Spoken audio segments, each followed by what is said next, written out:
Good afternoon, everyone. We are excited once again to bring you an amazing opportunity to share with us as we walk on the beam of life. We want to juggle every single element of what's really happening in your life. And today we have the absolute best, the cream de la cream. Is that an appropriate term? I don't know. I just made it up. But we have the best of the best when it comes to work-life balance. I have been looking for this woman all my life, at least for the last 10 years. She is amazing, and you can't go anywhere on the East Coast without hearing her name. I bring to you the exquisite, the stunning, the amazing, the incredible Julie Cohen, an author, an executive coach, and the true go-to for everything that has to do with work-life balance and, soon to be shared, work-life leader. Julie, welcome to the Beam. How are you? Hi, Naketa. I'm great. Thank you. That was quite an introduction. I'm honored. Well, you know I love you. And you know everywhere I go, I'm constantly being compared to you. You do work-life balance? Do you know Julie? You have to know Julie. You got to get, I'm like, I need to know Julie. So I'm glad I got Julie on the Beam. Thank you for being here. Tell us more about you. You just said it all. I don't need to say anything. No. So I have been, as you said, an executive coach for over the last more than 15 years. 15 years is my anniversary of my own business is coming up for 15 years. And basically, my life's work has been helping professionals be both satisfied personally, successful professionally. And, you know, your analogy of the balance beam, it is sometimes a tightrope. And there are challenges that we face helping us to be both effective at our work and, you know, happy in life, which, you know, constantly need to be adjusted. It's not easy. It takes lots of work, and it's a lifelong journey. And I love to support people on that path. You are incredible, and your support is well noted. You've been in major institutions from Wharton and beyond, as well as major Fortune 500 companies and beyond. You are literally going to the top and helping people understand that it's more than just words on paper to say that you're going to give your employees and your leaders work-life balance. They really have to implement it. And with all that juggle as a woman in business, doing incredible things all the time, I am positive, because I'm a woman in business, that you get exhausted, you get tired, and you have your own balls to juggle. So share with me just a little bit about what that looks like. Inspire and encourage me some more if that's possible. Things that, I do a lot of workshops, in organizations. And, one of the things I tell everyone is that this is not, it's not easy, it's not neat. And no one is perfect with this. And, it's often, sometimes one step forward and two steps back.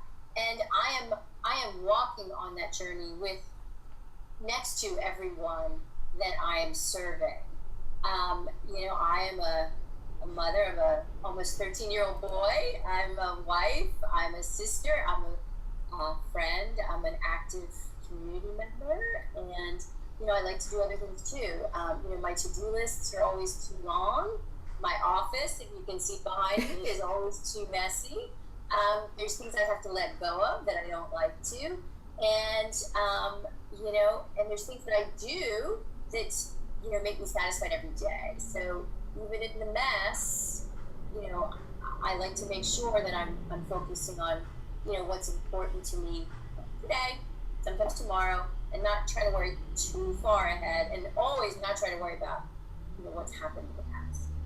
Well, I mean, you're speaking your truth then, because you wrote in this incredible book, which I have to say super, super thank you for, because it is amazing. I don't know if everyone can see it, but it is truly a book that you need to pick up. Your Work, Your Life, Your Way, 7 Keys to Work-Life Balance. It's incredible.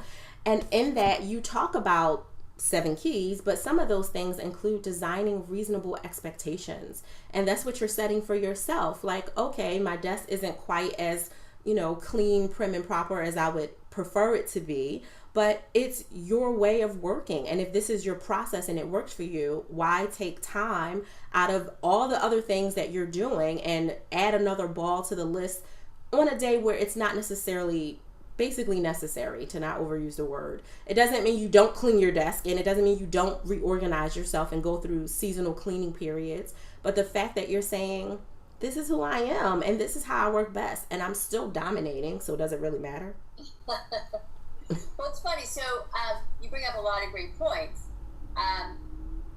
The issue of key 4, which is design reasonable expectations. That's one of the most critical issues that I see with women and men, that lessens their satisfaction and lessens their impact, is when they compare themselves to others. You and I were talking about that earlier, is that this messy issue of whatever work-life balance is, it's so personal. For me, as I said, a mom of a 13-year-old, entrepreneur, building a business, what balance looks like to me changes day to day, but it's also very different from someone who may look very much like me, but may have a different family, may have different goals, may have different values, and so when we compare and kind of set ourselves up against the standard of someone else's expectations, usually we're going to be disappointed. So part of the work I do is help people really clarify, what does this work-life balance situation look like to you? What's important? What are your values that are driving your choices? And if those values are congruent or match your choices, you're much likely to feel satisfied, as opposed to if you're saying, oh, Naketa is doing this and I want that, and so I'm going to change everything so I can do what Naketa wants. But if that doesn't matter to me, and I just think because what she's doing is right, then I'm going to be unsatisfied. Absolutely. And you brought up another kind of cushion to what you were saying in terms of a point of values. You talk about that too. You have to reprioritize your values. What's important to me may be number 5 to you. And it doesn't mean that your values are more or less important because of the order that we've prioritized it, but it's the way that we think and we function and how we separate what's important from what's urgent. I think that there's a big difference in that. I study under someone named Alex Mandossian. He's incredible. He's like the king of marketing and Google Hangout and all that stuff, which is thankful considering that's what we're on and the technical challenges that I've had today. But Alex talks about really understanding that things that are urgent are typically not the things that are important. They were the important things that you let lag and become urgent. And I think we all do that because we're trying to look at someone else's life, and we may not necessarily do it based on money or image, but it's usually because we're missing something that we're trying to field with a comparison. So I feel like, maybe I'm not qualified because I'm under 40 and barely, but whatever. Maybe I'm not qualified to speak to people who are over 60. And now I'm trying to compare myself to another guru like you who's saying, no, this is my life, my way of teaching, my balance. Why are you comparing yourself to me? Have your own style, have your own way. And I'm using a business example on purpose because a lot of our listeners are in business, either professionally as professional careers or as entrepreneurs as well. But it matters even when we compare our bag and our car and our picket fence house to our apartment in the city. We're constantly trying to fill a void that shouldn't be filled based on other people's measurements, right? Yeah, and so that kind of ties to this whole this concept of values. And so one of the exercises I do with my individual clients, any of my clients, and it's in the book, is a values clarification exercise. So many of us can know, okay, these are some of my core values, but we often don't pause and think about, right, what is most important to me now? Because our values can fluctuate over our lifespan. A 22-year-old college graduate is going to have certain values like fun and, social life and dating. And that same person, when they're 40, is going to have different values, core values that are driving their decisions, as opposed to, and the same person at 65. So what drives our choices is going to fluctuate over our lifespan. So when we know our core values, then we can make choices and decisions around around those. So yeah, that quiets the noise. So, for me, one of my core values is contribution. One of my core values is individualism. One of my core values is music. So these, I make choices based on how I want to live those values. You brought up a good point, because I think what I hear, not what I think what I hear, what I know what I hear from people is that they don't have time to sit with themselves and really create core values. So I love that you have an exercise and that you included in a comparison workbook that's a compliment to the awesome major book. Which, I love you, so I had to do a shameless plug, even if you wouldn't. But I think that that's part of the issue is we're running so fast in this world that we're not taking time to even sit with ourselves and say, what do I really want? What do I really need? Not what my parents have asked me to do to become a doctor, lawyer, musician, whatever. Not what my husband or my wife ask of me, not what my kids expect from me, but what do I really want? And break it down into those 5, 6, or 7. For me, and I'm glad you brought up what yours are, my major number one value is to be a giver. My whole purpose is about empowering. So whatever way that looks like, I have to do it or I don't feel good. I don't feel comfortable. I don't feel essential. I have to be able to give, and I give and I give in order to grow. I call it my 3 G's to success, and it's just my little personal thing. It's not business.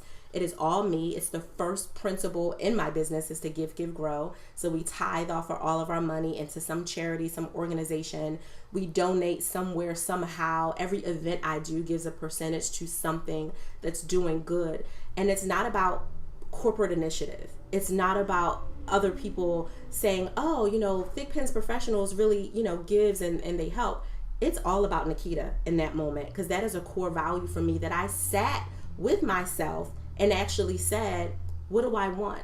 Not what looks good, not what will market best, but what do I really want? And I want to always continue to give and make sure that I empower other people outside of myself.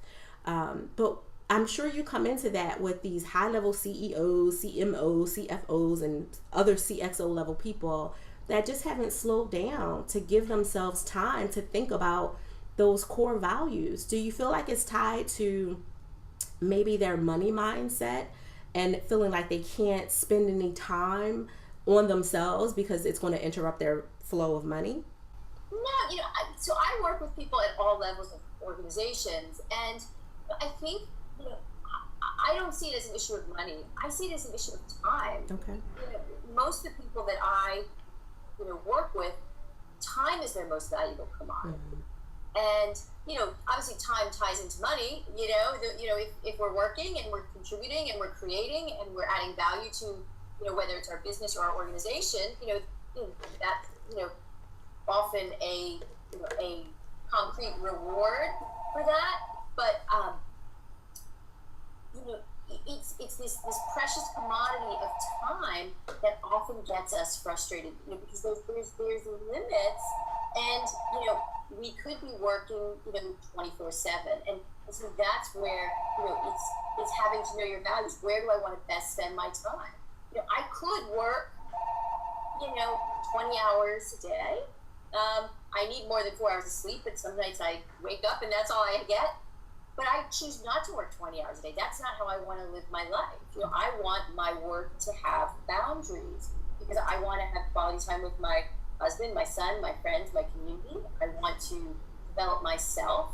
I want to be able to contribute beyond work. And so to me, it's our relationship with time and our values, the choices that we make can reflect how we spend our time. No, that's a great point. And I agree with you. Time is money. So even when people don't, they don't feel like they're missing out on, official dollars, when they're putting time into themselves, sometimes they think, oh, well, I could be doing something else, producing money, even if it's not in a direct way, more in an indirect line. So I agree with you completely. And the boundaries are important, which brings me to another question. And this comes up more so, I think, for my women experts than for my men. I know they have their fair share of it, but when you're business is based off of your intellectual property, often people will come into contact with you and want to pick your brain. And I use quotations very seriously around that, because it's always amazing when people say, oh, I just want to pick your brain, because now we have a boundary issue that comes up, right?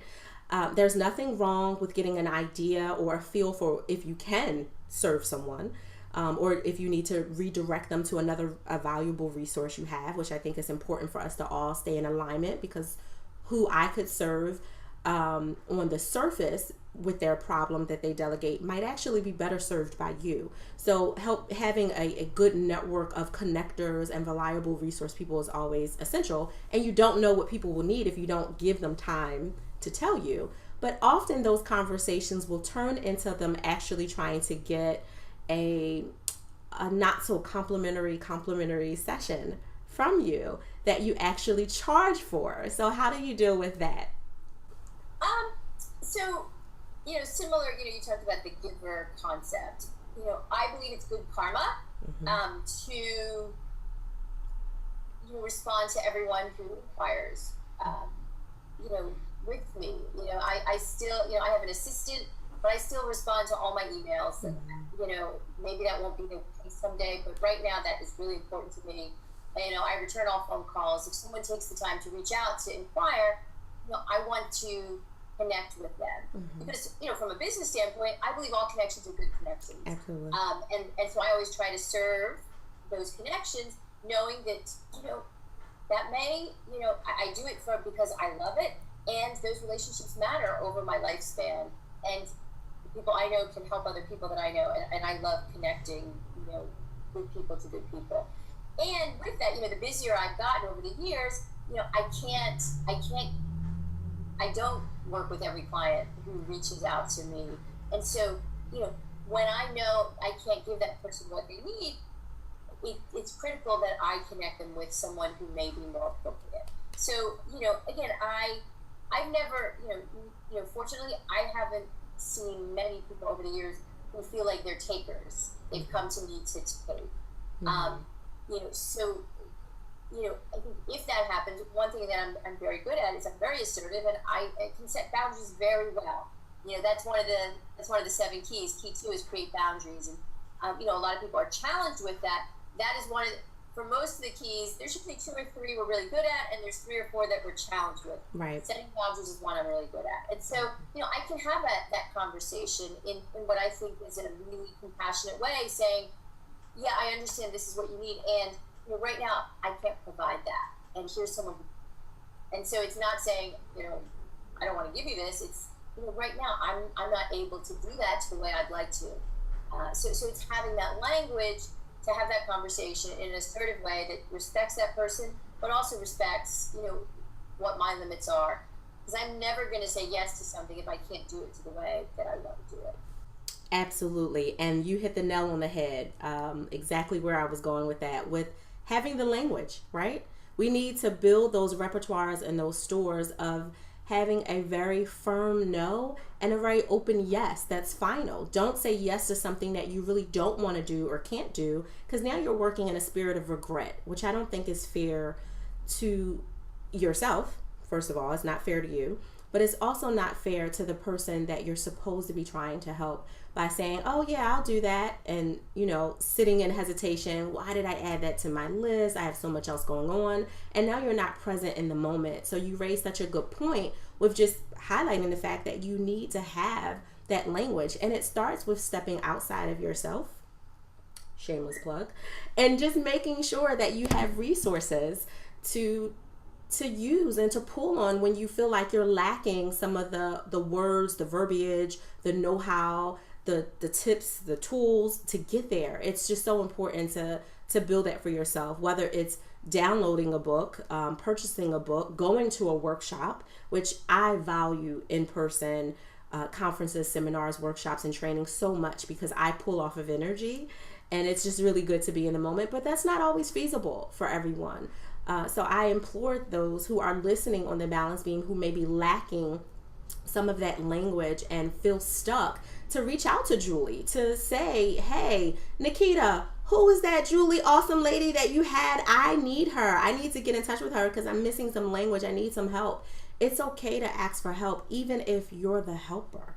And I think you just brought up such a valuable point. So speaking of that, how do you help yourself release negative energy when you're just dealing with everything? You can't possibly not run into negative energy because it happens. How do you release it from yourself? So, there's a lot of things that I do to take care of myself, and I didn't always do that. I'm 40, I'll be 48 this month. Woo!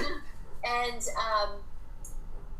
it took me probably at least the last couple, it took me to probably like 45 where I decided, I can't run myself ragged. And because what would happen is I'd work hard, and then crash. And then it would take a week to kind of get back up hard. I'm extremely productive, but that, it's not sustainable. And so, what I do, most mornings I go to the gym, and I run, or I'm on the elliptical machine, but, really energizing for the day. I'm a morning person, so I know where I'm at my best. And from 6 a.m. to about 4 p.m. is where my work energy is developing. And so, I work really intensely during that time. I do yoga a couple times a week, and ideally it's 2 times a week, sometimes 3.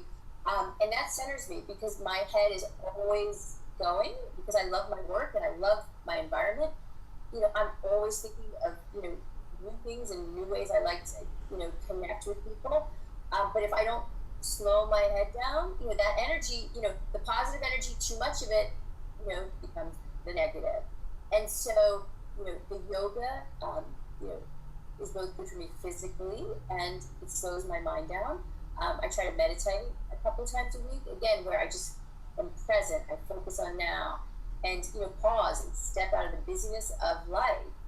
I play the piano. I'm a big reader. I like to spend time with my son and husband and friends, and I'm very social. So we had 40 people over Saturday night celebrating Cinco de Mayo. Ooh. And which is today, actually, that we're recording it. I know this will be seen later, but so being around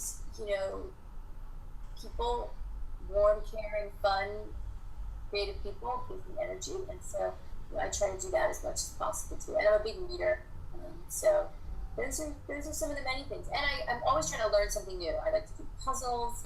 I've been learning French for 30 years. I continue to find different ways to practice French, but I'm always a beginner. I have to laugh at that one, especially because I think I've been teaching myself Hebrew for at least 3 years, and I'm still stuck on the alphabet. So yeah, well, it's a tough alphabet. It is on every level. No, you mentioned a lot of valuable points. Just refueling your energy with other people who bring good energy to you. Obviously, your husband, your child. I'm assuming siblings or parents or first cousins, those kind of things, but also friends. Just the fact that you were able to take some time out of your really busy schedule and make time to celebrate is incredible. I find that a lot of individuals who are high achieving, and I mean that on paper and in their soul, they're always kind of looking to push the envelope and go beyond excellent in whatever they aspire to do. That's one thing they sacrifice, is that time to just enjoy life and be mindful. Mindfulness is really important as a clinical tactic, but also as something to keep in your spirit constantly, is to be present in whatever activity you're doing at the time. And the fact that you separated, I'm assuming at least 4 hours, at least 4 hours to entertain 40 people. That's really important to do because it is refueling. It could be draining because you're on host mode, you're cleaning, you're cooking, you're coordinating caterers, whatever the case may be, but you're also present, and that takes a lot of energy, but less if the people you invite into your circle are bringing good energy stores back to your storehouse. I think that's important. Well, I think you bring up one point. You need to know kind of what fuels you. So, I'm very extroverted. So being in a room with 40 of my friends, even if I spent the whole day, cleaning the house, cooking, preparing, from 7 to 12, it was awesome. It was great and fun. And then when he left, it was easy to clean up for another 2 hours because I was still on an energy high from being around people. Where my husband, who's more of an introvert, after that, he enjoys being around our friends, and he's tired, so he needs to refuel in a different way. And just so you know, sleep, I think I said 4 hours. I need 7 hours of sleep, but I rarely get it. And so that's kind of my edge that I need to always be aware of. And by nature of all the things that go on in my head and the temperature and this and that, there's things that often get in the way of me getting that sleep, and that is the one piece that I know I need to take care of. Sleep. I go to bed earlier than I would like to because I know I need to be in bed in order to attempt to get 7 hours of sleep. And if I'm not operating on that, I'm not pleasant. After my 4 p.m. When I get off of my high energy, so it's when my son gets home from school and then my husband comes home for dinner, and I can really be drained if I'm not, I want to have energy for things outside of work. So it's really important to be, that self-awareness really is critical, so you can make choices that support you both professionally, for professional success and personal success.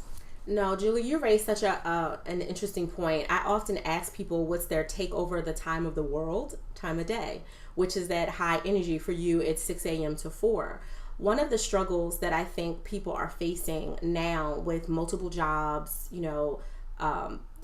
probably 17 to 25 balls that they all feel actually are important in their life, and whether they are or not is, questionable and customable based on, how their values have been organized. But with that said, they don't necessarily feel like they have a good 8+ hour span. I run into people all the time that struggle with getting too much sleep, and now they wake up extra drained, or they, on the opposite end, like you mentioned, they're not even aware of what their optimal hour is. Like, I know, I'm like you, if I get anything less than 7 hours, I'm just not a friendly person. So I try to get at least 8 hours most days. I mean, if you're dealing with a launch or some other, big event, you probably won't. But for the most part, I try to get 8 to 8.5. That's something I really need for my body to restore and to heal itself. And that's not always possible, but less than 7 is a breaking point for me.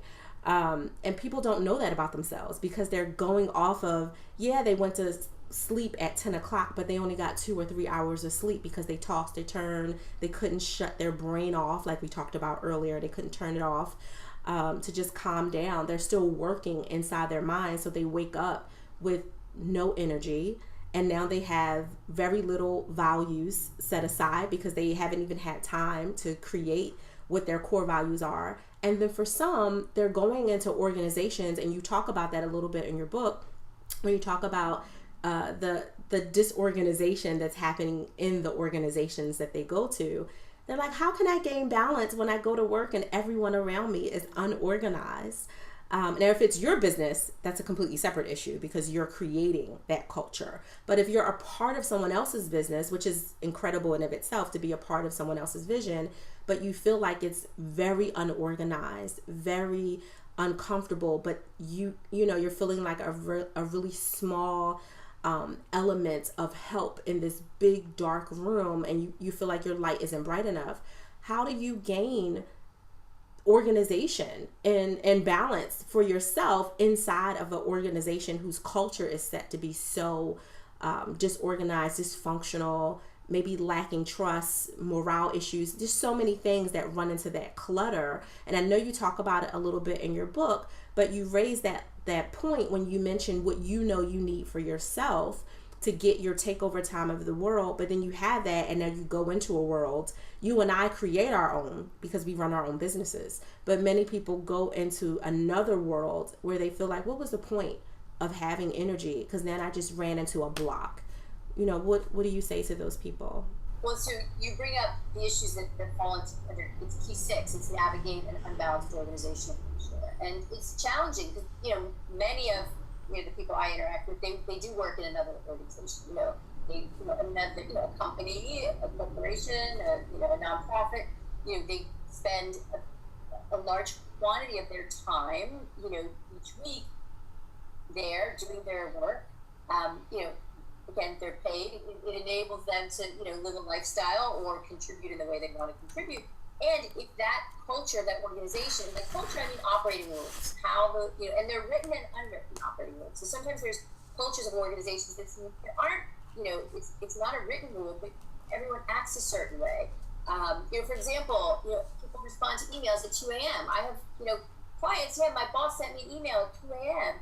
So if he's sending me that, does that mean I need to reply then? Mm-hmm. And so, people will sleep with their smartphone beside their bed vibrating, and he doesn't know anything. And so, but, sometimes we're in a culture where those are the rules. And so, or at least unwritten rules. And that then, depending on how you interpret that, you can then add greater stress and pressure on yourself. So I think it's critical to look at the organizations that you're a part of. And yes, our employer is an organization, or our own business is an organization, but we're also involved in a lot of other organizations, from volunteer organizations, professional associations, our religious institutions where we volunteer, social clubs, and then our family. Sometimes our family is one of the most unbalanced organizational cultures we're a part of in general. And so you need to look at the rules. And, I believe we can change those cultures we're a part of. If we can't actually change them in an overt way, we can change how we interact with them. So it's how we show up. And we can also choose to leave those organizations. Now, many of us can't leave our employer because, what we get from them we need. And yet there are ways we can speak up, engage leaders, engage with peers to say, this isn't working. I want to offer a solution. Sending me an email at 2 a.m. makes me think you want me to answer it. That person may have no clue. That person's sweet spot hour is, from 11 p.m. to 3 p.m. when his kids are asleep. That may be when he likes to work. He's a night person. Mm-hmm. And so he needs to then let people know, my expectations are this. When I send an email, my expectations aren't that you respond. I know this isn't the best time, it's my best time, it may not be your best time. So please respond to me appropriately in the time that works for you. So sometimes it's as simple as having a conversation with someone when we identify a culture or a rule in an organization that doesn't serve us. And again, many of us are often, afraid, I can't tell someone I'm dissatisfied with what's going on. And again, where I like to empower people is that it's finding the language that doesn't minimize that person, but says, what I need is important, and here's a solution. You always want to come to the table with a solution that works for you and works for the organization. No, that's a great point on multiple levels. And what I took from that the most is you got to show up, right? You have to show up in your language. You have to show up in your mindset. You have to show up in your ability to communicate, because often, just to use your example with perhaps that supervisor, manager, or leader who's sending the email that may be at their takeover the world time of day, they're not necessarily even thinking that that's a problem for you if you don't say something. And why walk and wander in a bed of assumption, that sets the tone for so much negativity, and it creates toxins that didn't need to be in your space in the first place. And you have to take ownership and responsibility for that, understanding that part of the problem was that you didn't show up in your ability to communicate that. So I have a really hard approach with a lot of my clients, individual and corporate, because I'm really raw with them, and I hit them right in the middle of their gut where they need to hear it. I'm not going to be super sweet. Like, I'm sweet on the podcast, but I'm not going to necessarily be super sweet and talk around the issue when we're supposed to be solving the solution, and some of the problem may be you and how you're choosing or not choosing, because you hit that point again. It's a choice of whether or not you're going to show up and engage. And of course, you may or may not have the tools, which is why hopefully you've hired me for it, or hired you to help with that. They may not have the tools to have those conversations without being, too left on the very aggressive side, or too soft and non-communicative on the right side of it, and just kind of finding that balance of being firm and assertive and comfortable and confident with their ability to say yes or no, or let's clarify and communicate the issue. What I find for a lot of people too is to refocus themselves if they were going to the left or if they were too far for the right. And refocusing happens when you're working on projects. Obviously, you got distracted and you need to bring yourself back to to task, or when you're in those conversations or potential conversations and you just feel like you're defaulting to what's comfortable for you. So Julie, I want to ask you, how do you refocus, whether it's around a project or a task, or when you're in a conversation and you're just thinking to yourself while you're speaking, this is going way left or way right. I need to bring it back so that everyone walks away, maybe not in agreement, but at least everyone is clear on what we're agreeing to disagree to. Yeah. Well, again, I have a very, and this has evolved over many years. I have a very transparent communication style. And so, if I'm in a conversation and it feels like it's getting off track, or, it's not going the direction that serves anyone, the coaching jargon is I'll present the situation. So I'll pause and say, hey, I notice this is our goal and we're talking about this. Let's be clear on why we're all here. And so I'll use language that is what I hope respectful, but also addresses the current situation. And ideally I engage the people I'm talking with or working with to say, and what do you think about this? This is my need. How do you feel about this? And the intention is to stay focused and to be collaborative. And so with language, we can do that. I think on the task-oriented side, I'm extremely task-focused. So again, we talked about my office, and I can even turn it around a little. You can see back behind there, I have multiple whiteboards with lots of newsprint and lists, and I know what my deadlines are. I know what my goals are. I know, kind of the tasks that need to happen, over the next month, 3 months, 6 months. There's many more things I do every day, but I know if I spend some time each day working on, A, B, and C, my core goals and priorities, everything else will fit in. There might be some things that have to get pushed to tomorrow, but I know today what are the 2 core things I need to to finish by 4 o'clock when I leave my office. When my son gets home today, there's 2 things that if they're finished, I will look at it as a successful day. Again, there's a million more things I will do, but those 2 urgent, and actually they're not urgent, they're important. Those 2 important things, they're my priority for today. And if they don't happen, I'll look at what needs to be adjusted for tomorrow. And so I have very clear visual reminders of what's important to me. And that's one of the pieces of advice.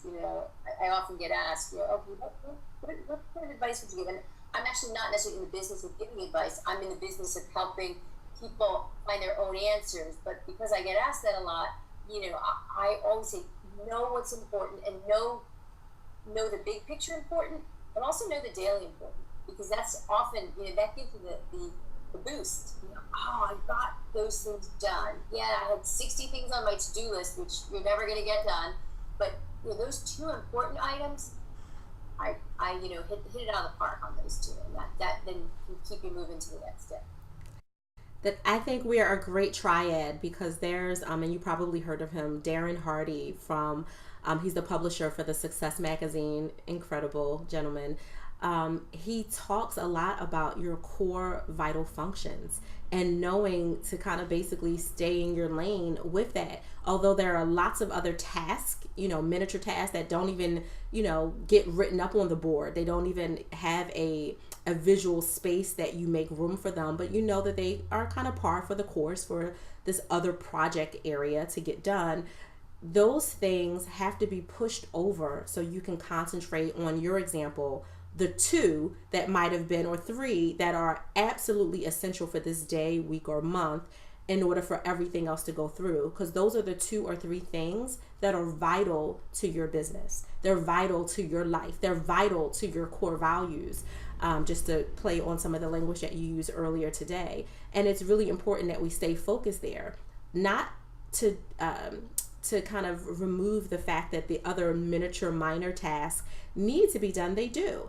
And some of those things, the non-personal ones, can be leverage. I don't like to use the word delegate a lot. And you talked about it in your book as well, like being really mindful how you use that word and what you put behind it. It's leveraging other people's skills. And when you leverage other people's skill, like your assistant, Of course, you could send the email too, but it's something that you can leverage her ability to do. Maybe she is just efficient and quick, and she can throw those things into one of 100 that are of her part of her vital function. But for you, it would have been a task that distracted you and took you off focus from whatever the core vital function area you had, especially if you have 20 or 30 people trying to connect with you in a day and you really value connecting with them, especially as you get busier and you launch and relaunch new projects and programs, because you're traveling, you're moving, you're grooving, you're being a wife, you're being a mom, you're a sister, a friend, all the things that you are. It's really important to, just kind of make sure that we do that. So those core vital function areas that you went over are so essential, and I'm grateful that you just reminded how much of alignment we're all in together, especially with Dan Hardy, because I really like him a lot. You bring up lots of good points there. So, and it takes work every day. And my lists change, and I know what direction I'm driving in. That's really good. That is important. So, last kind of mini question is, what's a book that you would recommend for people that you feel they just need to take this when they give themselves permission to pause and they have that moment with themselves for reconnecting? What's a good book for, I call it a good read for them to pick up to just reconnect with themselves and just have some time? Oh, well, that's tough. I'm a huge reader. I read a lot of fiction, so I love novels, and for me, that's my that feeds me, because I'm always reading a business book too. So I always have fiction and nonfiction. There's a couple books I recommend to my clients pretty regularly. One is by Marshall Goldsmith. It's called What Got You Here Won't Get You There. And it's about success and knowing after a certain point we reach a plateau, and if we keep doing the same behaviors like we've done, we're not going to get higher. We're not going to get any higher on our path. And there's a lot of strategies he talks about to help us kind of change some patterns. From a mindfulness approach, again, that importance of staying present.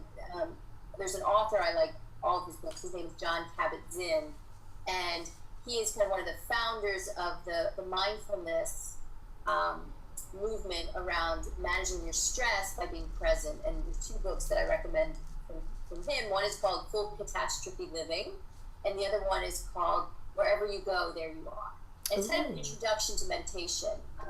A lot of my clients, are very high achieving, very action oriented, and the concept of meditation, they imagine, some monk on a mountaintop, doing chanting. And as you mentioned, mindfulness is really about being present, so you can kind of be where you are. And so, but often people are resistant to that. I was resistant to that about 10 years ago. The thought of meditation just sounded, that's for something for people who don't have a full calendar. And now I see that as a critical tool to help me be at my best and to fuel me. And so, a lot of people are discovering that. But the one book, Wherever You Go, There You Are, by John Kabat-Zinn, that's an introduction to meditation. I think for people who might be resistant to meditation, might be exposed to that. All of his books are great, but I see mindfulness now as a leadership competency, as a professional effectiveness competency, and that's where a lot of my work is leading. Is that we have to look at work-life balance and all the issues around this in context with our professional development and our leadership. You're so incredible. I don't even want to let you go. And I know you have 1,000,010 things to do, but I'm selfishly just enjoying building with you and sharing all the different ways and strategies to balance in what could feel like an often chaotic environment as a woman in business, as a leader, as a wife, as a mom. So I'm so grateful. Tell all the Balance Beamers how they can stay connected with you, and if you have anything coming up that you want to share with them. I want to thank you first before I, kind of talk about that, Naketa, because you're a pleasure and your energy is contagious, and you're beautiful inside and out. And this was a lot of fun. And yeah, I think we probably could talk for another couple hours if our duties didn't call us, elsewhere. So always love to stay in touch with people, and so multiple ways. Through my websites.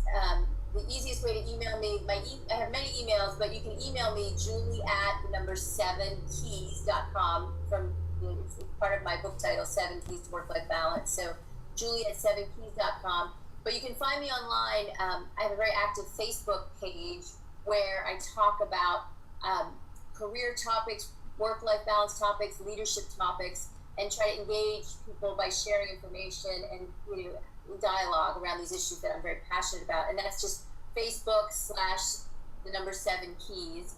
And my biggest project, the work where my work is taking me, I've now been working for over 25 years, and my next project that has launched but is going to continue to evolve over the next couple months is called Work-Life Leader. And this is tying the things that we've been talking about all together, that our personal satisfaction, our professional effectiveness, and our leadership competencies are all intertwined. We can't look at them separately. And so I'm rolling out a holistic leadership development program. And the next phase of the website is going to launch in July. So you can visit me there at worklifeleader.com. And again, if you just Google me, Julie Cohen Coach, you'll find me. Reach out, connect with me on LinkedIn, stay in touch. I always love to have these conversations. You're so awesome. I'm not doing another shameless plug or anything. I'm just saying this book is amazing. It's incredible. You have to get it. I literally taped it to my face just now to make sure that I didn't forget to put it up. You absolutely have to get Work-Life Balance, the 7 Keys to Work-Life Balance, because it's a great precursor to Work-Life Leader. And I know for a fact that any high achieving leader, whether you are in an organization or you aspire to be, is looking to find such a synergistic way to balance yourself. You can really do that with Julie Cohen. She is amazing and incredible person. I definitely am encouraged by her. I'm inspired by her. I recommend her to people that she didn't even know I knew that were saying, where do I go? And I'm like, go to Julie Cohen. She's great with all that stuff. So you definitely need to check her out on all elements. Julie, you don't go anywhere. I want you to stay right there. And for Balance Beamers, I want you to stay tuned, because following this moment, we'll have more tools for you can infuse on the beam.